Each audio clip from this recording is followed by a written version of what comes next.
ഒപ്റ്റിമൈഡ് chopper ഉപയോഗിച്ച് ഒരു healthy salad ചെയ്ത് നോക്കാം. അതിന് വേണ്ടിയിട്ട് ഓണിയൻ, കുക്കുംബർ, ക്യാപ്സിക്കം, ഒരു ചെറിയ മുറി നാരങ്ങ എന്നിവയാണ് എടുത്തിരിക്കുന്നത്. ഇനി ഇത് ചോപ്പ് ചെയ്യേണ്ട ഐറ്റംസൊക്കെ ഇട്ട് കൊടുക്കാം. ഞാൻ ആദ്യമായിട്ട് ഇട്ടത് കുക്കുംബറാണ്.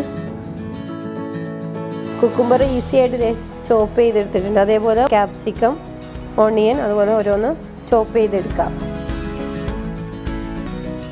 വളരെ എളുപ്പത്തിൽ തന്നെയാണ് ഈ ഒരു സലാഡ് ഉണ്ടാക്കുന്നത്. ഈ ഒരു സലാഡ് ജസ്റ്റ് എല്ലാം കൂടി ഒന്ന് മിക്സ് ചെയ്തെടുക്കാം. നല്ല കളർഫുൾ സലാഡാണ്.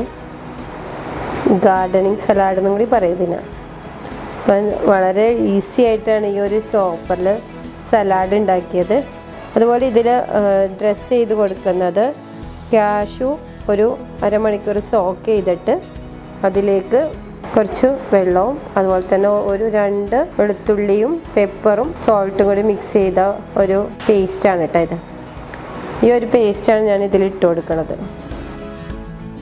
നല്ല ബൗളിലേക്ക് ഒന്ന് സെർവ് ചെയ്ത് കൂടി വെക്കാം. വളരെ ഈസി ആയിട്ട് ഒരു സലാഡ് ഇപ്പോൾ റെഡി ആയിട്ടുണ്ട്. സെർവ് ചെയ്യണത് അപ്പം ഇങ്ങനെ ചോപ്പറൊക്കെ ഉപയോഗിച്ചിട്ട് നിങ്ങളും നല്ലൊരു ഹെൽത്തി സലാഡൊക്കെ പ്രിപ്പയർ ചെയ്യും.